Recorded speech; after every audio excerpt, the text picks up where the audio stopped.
10, 9, 8, 7, 6, 5, 4, 3, 2, 1.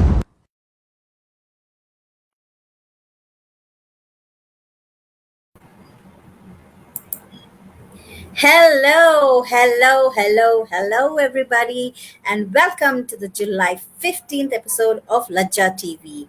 I am your hostess, Vandana Joshil. I'm also the managing director of Lajja and Lajja TV. For those of you who are wondering what Lajja is, well, Lajja is India's first forum that gives women a non judgmental space to be themselves. We talk about giving non judgmental space because we believe that women don't really need empowerment. We are already empowered enough. The fact that we handle multiple roles, responsibilities, and so much of all the things that are thrown at us with such ease. Yes, we freak out at times, but we still manage to get the work done. So we're already empowered. What we really need from everybody who's watching us, who's with us, who are sharing their lives with us, is a little bit of acknowledgement, a little bit of appreciation, and tons of encouragement. So, Lajja, my friends, is a forum that gives women this kind of space. We believe that every woman has a story to tell, a story to share. And we also believe that every woman out there has something that she can teach her fellow sisters. We at Lajja have chapters in Mumbai, Pune, Delhi, Ahmedabad, Hyderabad, and Chandigarh, and are looking to opening up many more chapters across the country. We have vocational skills workshops, developmental skills workshop. We have mentors. We have boot camps. We have sharing and caring through our soul circles. We have monthly networking meets. We have so much and more.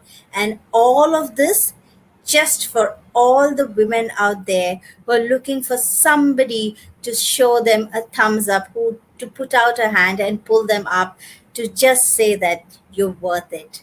So this is Lajja TV, which is a special segment of Lajja, and this is a space where we want to recognize women world over. We want to recognize their stories. We want to celebrate their achievements, and that is what we do on Lajja TV. So today, before I call in our guest, let me talk about or gloat about this amazing thing that happened this week. I'm sure you all know about it, but let me also talk about it. So, this week we saw an amazing feat at the Women's 2020 International Cricket Tournament. While fielding at long off, Harleen Deol, the Indian women cricket player, pulled off an absolute stunner on the boundary that brought to an end England's Amy Ellen Jones' whirlwind knock. While India had to concede to the weather and England, Harleen received appreciation not just from her female colleagues, but from the entire sports fraternity. And that is such an amazing thing to celebrate. Kudos to her for showing that a few scraps and bruises will not keep women from achieving their optimum performance levels on any field. What do you say? Don't you think that's an amazing achievement? Wow. So let's talk about today's special guest. Today, we will talk about this month's theme at Lajja, which is focused on inculcating hobbies and converting them into profitable business enterprises. Because we believe that when you love doing something, it no longer feels like a chore and you do it with double the passion, double the energy. So today we have with us all the way from beautiful Goa, where it's raining like crazy, and we are hoping and keeping our fingers crossed that the network stays strong for the rest of the talk. So joining us from Goa is Kiran Thakur. Hi, Kiran. Hello, Vandana. So nice to be here. Yes. Same, I'm so happy to see you here. So let me quickly give them an introduction. So Kiran Thakur is the owner and founder of Nazakat, the ethnic jewelry brand. And what I'm wearing is one of the things that I bought from her, I don't know, so many years back, and it's one of my favorite pieces. So we'll get into all of that later. But first, let me tell you about her. Walking out of a bad marriage with two young boys, Kiran fell back on what she had learned as a child from her mother and her grandmother, which is designing and embroidery. She conceptualized Nazakat, the brand for everything handmade, in the year 1996 and opened up an official store in 2000. At Nazakat, they cater to handmade customized outfits with intricate embroidery to jewelry, artifacts, tatting lace, knitted sweaters, and a lot more. What started out as a 10 by 10 feet store today is an online boutique with clients based in more than 80 countries. She also offers free training to women from socially weak backgrounds who are keen in learning these skills and has trained more than 700 women. So let's hear from Kiran, about Nazakat, and about what sets her apart. So once again, Kiran, welcome to Laja TV. It's our privilege to have you here with us. So the Thank first you. Thank question you that so I much. wanted to, I think it's the lag, but that's okay. So the first question that I wanted to ask you is, your journey started with you trying to find financial independence for yourself and your two children. Tell us a little bit about that, if you don't mind. Well, that journey began in 1996 when I walked out of a bad marriage with two sons, and they were in primary school then. So I came back to Belgaum actually, where my mom and my family lives. But I didn't want to be a burden on them, and then you have all kinds of pressures that you have to make your Absolutely. marriage work and stuff like that. So and believe me, I had tried my best. Am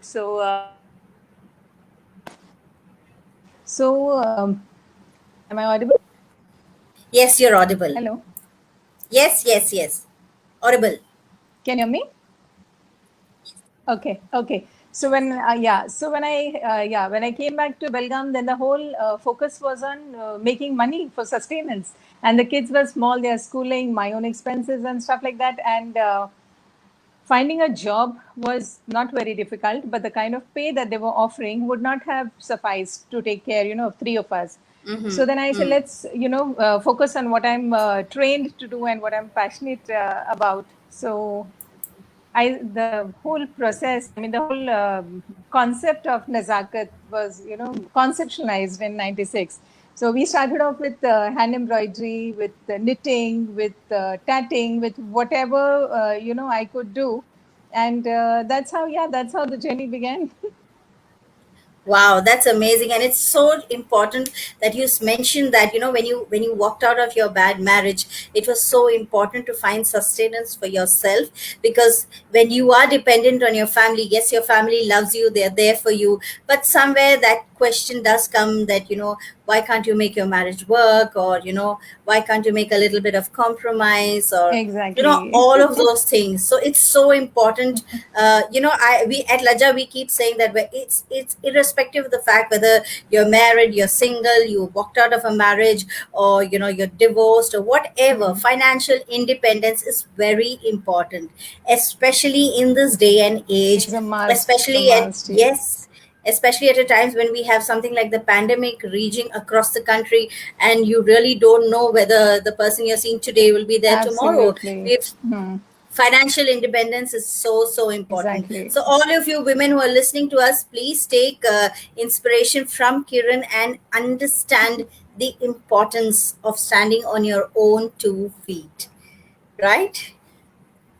And now tell me something. You used to do this as a hobby when you were a child, and you converted your Yes. embroidery and your designing into something unique. This is your work is your USP and now your identity. uh, how did you really go about building this brand of yours? Because I'm sure the very next day that you say that, okay, I'm going to sell my designs, it really doesn't work that way. So how did you tell us your journey from dot to It doesn't design? happen And overnight. Yeah. yeah. See, Yes. back in the 80s, when you grew up in the 80s, We didn't have social media. We didn't believe in partying or going out. All our time was spent in either playing outdoors or sitting at home and doing some crafts. And those days, of us knew how to design our own house, or decorate, design our clothes, knit, what these crafts are. Moms and dads. For me, it came down in my genes from my grandma and from my mom. So we had learned it during our school days. And when I needed to make money, that was the first thing that came to mind. Ki this is how we are going to start. So initially, when I started, of course, like you said, you don't get orders or money right from the first day. So then we started off slow and steady. I took up a small little store, which luckily was placed exactly opposite the college. So we had a lot of Okay. college going students. So all we did was we put up a poster outside the store that we are going to, stitch your outfit within 24 hours and give you with embroidery. So that was like, an eye catcher for all the students who are always in a hurry for new clothes. And, they always have I'm occasions coming sure. up where they need everything immediately. Yeah. So it started off like that. And maybe it was my embroidery that sold, but the stitching and designing within 24 hours was what caught their attention. And that's how it started. And then slowly, of course, then the work spoke for itself. And we did start getting a lot of orders. We were overworked. And, yeah, then things got really good after that. Great. That is another very important thing. That was your USP. The fact that you would design, you would stitch and embroidery and give it to them in 24 hours. I think that is what we really need to understand. Having that Yes, we USP, did that. having that something unique that really sets you apart from the rest. And I'm sure for any college student, that would have been like From amazing. the rest of Aaj de them. diya aur kal to mil gaya kind of a thing. Wow, that's That amazing. And like you said, your work speaks for itself. I mean, this piece that I've been wearing. you have to Yes, go on, go on.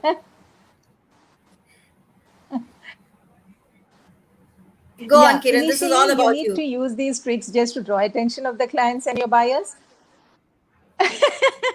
Initially, see, you need to make use of these tricks just to interest your clients and draw their attention. But once you start putting your heart and soul into your work, you start creating what you dream of, and you give your job your best. That work speaks for itself, and then there are clients who are satisfied, who are happy, and then they are going to do the publicity for you, and the good publicity. They're going to spread the words to their friends, their relatives, and that's how people start coming in. That's how we grew. And even the Absolutely. staff, when we started, we didn't have anybody. It was a one-man show, so I started it alone. And luckily for me, the first day itself, lady walked in. She was in need of work, and she said, I used to stitch clothes in Pune, and I had to come for some family use, and I'm without work, but I'm better at stitching. So I said, all right, fine, join us, but then we don't have a machine. She said, I have a machine, I'll get that. So she Wow. bought a machine, kept it in our store, and that's how the tailoring started. And because she was there to cut, to stitch, and to teach the others, we started hiring anybody who needed work. So slowly it started building up like that. And the 700 women that you mentioned, I didn't realize I had trained 700 till I checked the log where we had all the numbers and the names of women. So, it Wow. all started like that. The point in empowering the women was that when I was in a bad spot and I needed to make money, and I realized how difficult it was, to get a job and to get the proper income. So I didn't want anybody else, at least whom I could help and reach out to. I didn't want them to be in the same position that I was. That was a pretty helpless state I was in. So the whole point was in Absolutely. teaching these women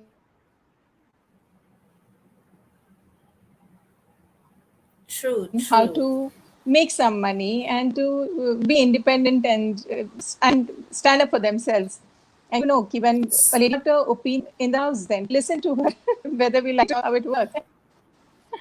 So true. I think this goes so well with where a campaign had started about each one teach one, where somebody teaches the other. I think this is something like that. You Whatever skills you have, if you're Exactly. able to teach We somebody did. else and make That's how them, it works.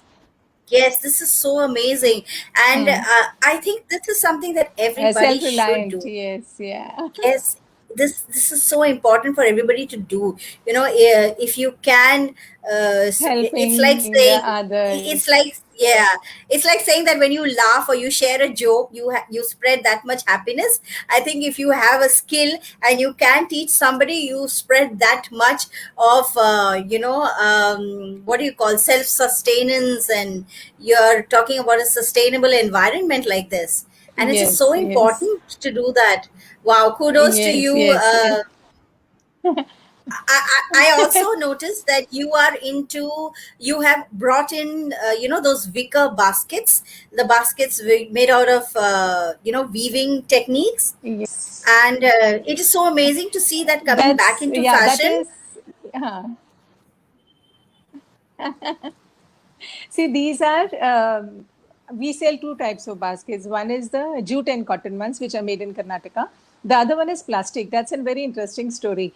Now, Belgaum, if you visit, you'll find every villager and everybody, in the small little clubs, they use this plastic baskets for their vegetable shopping and but middle class or the upper class looked down upon the bags, maybe because it was, so easily available and it was used by these people. So what we did, we tapped these people who make the baskets, and unfortunately nobody has the time to make except those who are differently abled. So there's an association for the physically challenged where they have all these men and women from 20 years of age till 55 who sit down and knot these baskets from morning 9 to evening 5 o'clock.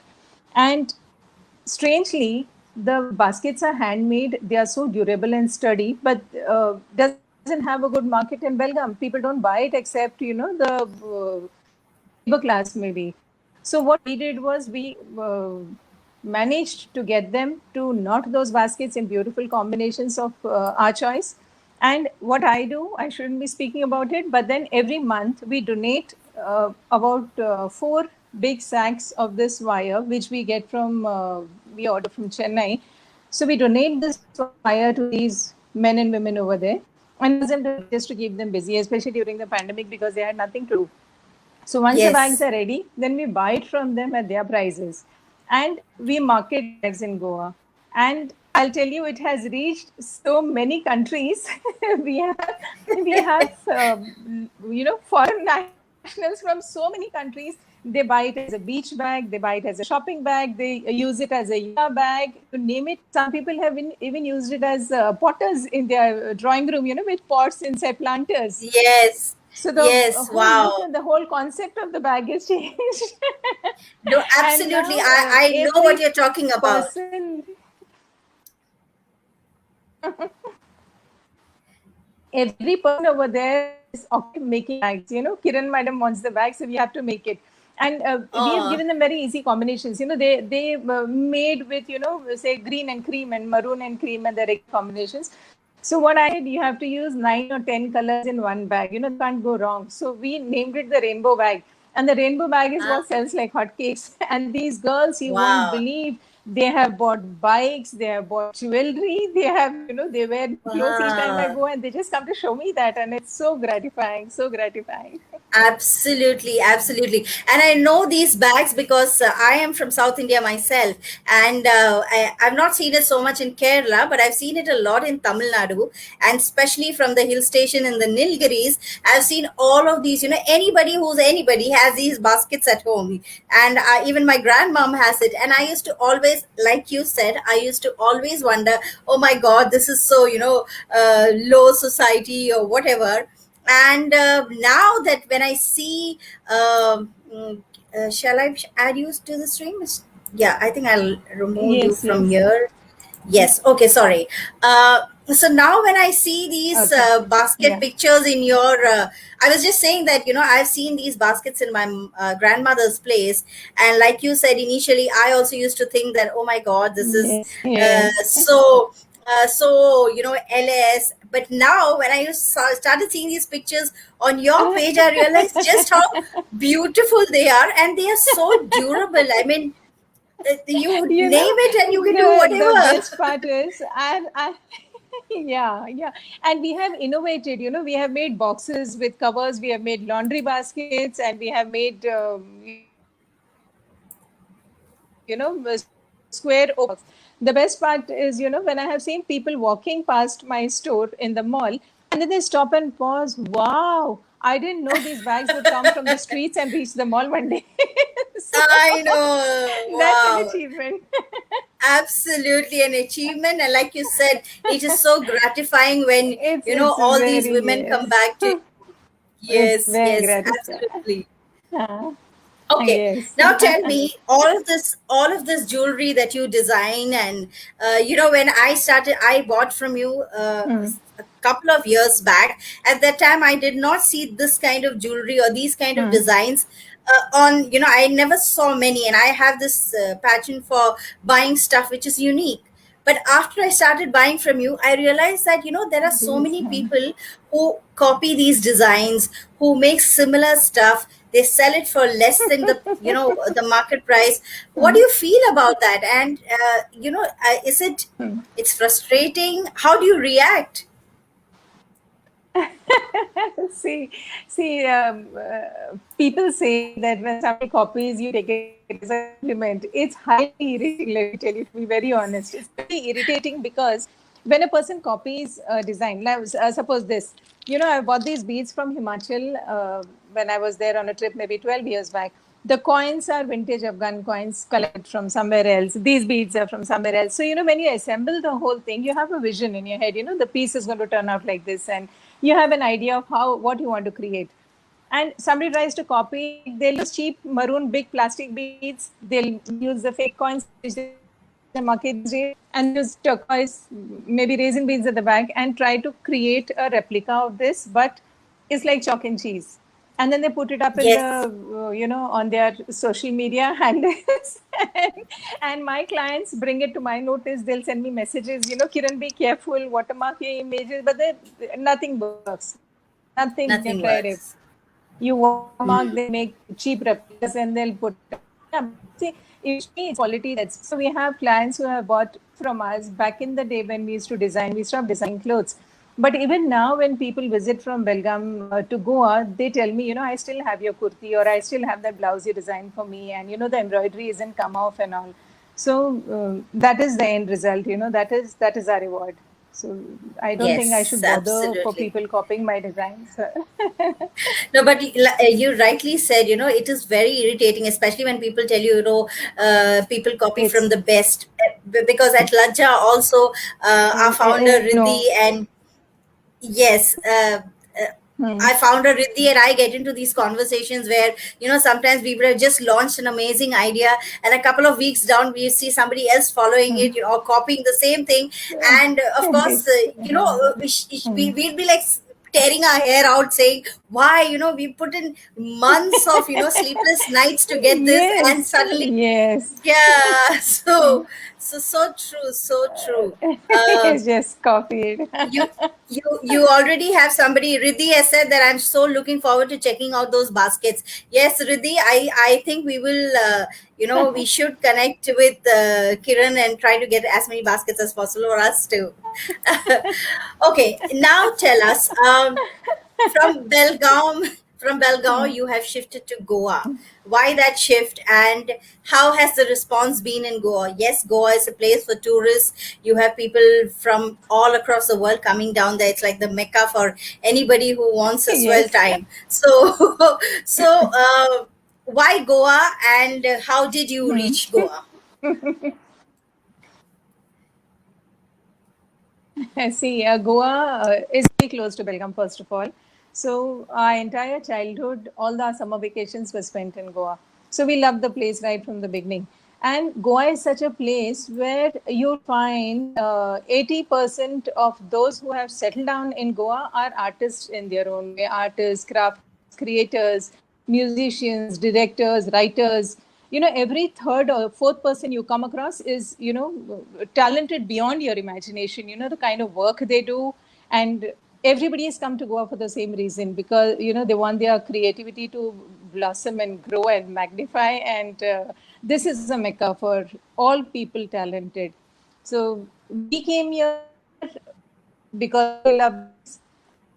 Secondly, Belgium, we were designed for about 16 years, and we had trained enough number of people. We had done that work for too long, and the sons grew up, and the elder one flew to New Zealand. The younger one also had completed his studies. He also wanted a change. So before he moves out on his own and tries to venture out, and the whole struggle that's there in store. And he was already interested in my work. He used to sit in the boutique, help me with it, both the sons, in fact. Wow. And both are creatively inclined. My younger son designs jewelry with me. The elder one is a fashion photographer. So they too Wow. have got it in the genes. So It's all in he the was blood. all handling business from welcome. He started it with and business was started in Brazil. That was about 10, 11 years ago. And the younger son and the elder one both were helping, of course. So then we moved to Goa because we had only to focus on the online business. We didn't plan to open a store immediately. So Goa was the perfect place to come to. And we're not regretting it. Yes, I know. Every time I come to Goa, I plan, and but something or the other comes in, and I've never been able to come down and meet you personally.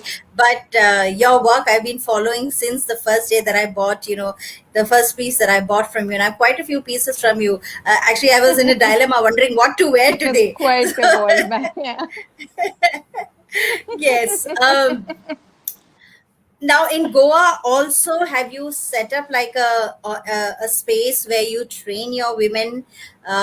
Do you have any proper setup in Goa to help out women who are looking for And jobs, who are looking for training? yes, I have trained Nepali girls over here because where I live, there's a whole what do you call? It's called a Nepali gaon. So there Oh, are a lot of okay. Nepali families who live here, and most of the males are cooks and waiters and chefs in hotels. So the wives are the ones who do the household jobs. They do the cleaning and Mhm. stuff. So these are the women whom I started training, and you won't believe they are so skilled in beadwork because Nepal is famous for its beaded jewelry. So these have got the inherent talent, and it's very easy to teach them. And I'm so happy that I have come across them. Now, tatting is something which I'm trying to teach them, lace making. Mhm. So let's see how I go with that. But yeah, jewel making, I have taught at least 16 women after I have come here. So Wow, wow. So are you looking that's the for Goa chapter. collaborations with are you looking for collaborations with people outside of Goa, NGOs who are looking for developing their women, and maybe working out orders and things like that? Are you looking for We collaborations like that? we can. Yes, we would love to. If it's for jewelry or the bags that we are doing, we would love to collaborate. Yeah. Okay, awesome. So, anybody listening to us, please keep this in mind. Now, I want to ask you a question which I think a lot of us think about. What do you think stops women from Hmm. finding their own selves? And what should they be doing to overcome that blockage? It's a rather heavy question. This is it's oh yeah, it begins from childhood, where you're suppressed for so many things. And in India, sadly, we still that distinction between boys and girls. And I don't think it's much in the big cities, but yeah, it is there. It is there where girls are suppressed for so many things. They can't voice their opinion, they can't demand for things, they can't do what they want. So it starts off from school and college, and then it continues after they are married because no matter how big a woman or an entrepreneur or a skilled person you are, when you're married, you're a wife. And there are so many, sorry, there are so many expectations from you, which cut your personality into half. They keep that part aside where you're such a famous and an accomplished person. But when you're at home, you're expected to cook, clean, whatever things are changing. True, true. Okay, so I think again we have facing some network issues. Uh, let's hope that I'll put a question, and let's see if she can make it. uh, I wanted your products are going all across the world, and you've already mentioned that the from jewelry to bags, everything has gone across the world. So share with us one story. Okay, yeah, there she is. Let me add her again. Okay. Kiran had already mentioned that there's heavy rains in Goa. Maybe that's why this network issue is happening. Yes, Kiran is back. Yeah, it's Yes. raining. It's raining in Goa like crazy, and the signals are really bad. I'm so sorry for that. No, no problem. You can't help nature. I mean, nature is doing what it's supposed to be doing. No issues. This conversation that we have had is amazing, and I want to come back to you with many, many more questions. But tell me, I wanted to end, our discussion with one story. You have spoken about how your products, your jewelry, your designs, your baskets have gone across the world. I want you to share one story, a heart warming story from one of your clients, something that has stayed in your mind and said, oh wow, what I'm doing is worth all the effort.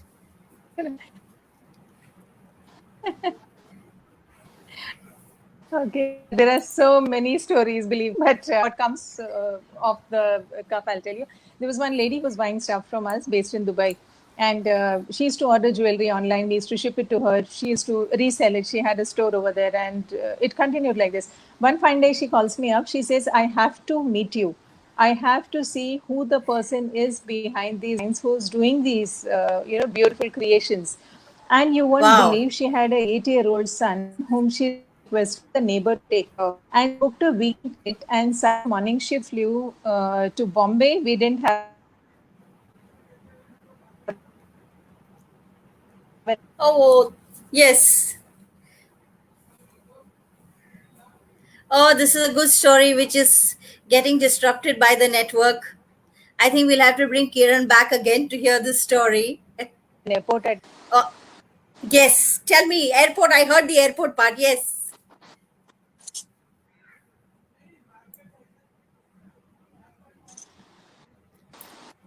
bad signals. Yes. No, no, no. We can hear you now. Okay, so what did you hear? I heard till she left her son somewhere and then she flew down to Bombay.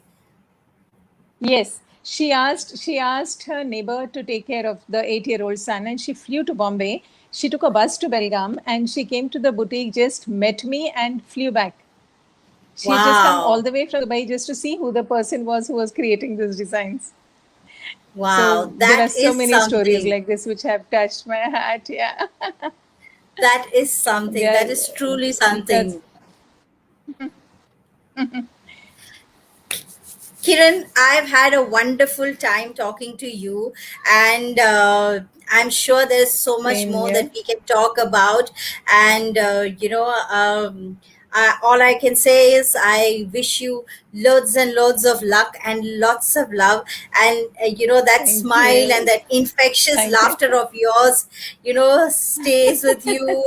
And, you keep doing wonderful work that you've Thank been you. doing as always. Thank you so Thank much, Kiran. To all of you who you. are watching Thank you us, so much. please, this is Kiran. All right, Thank then. you. So, thank you, Kiran.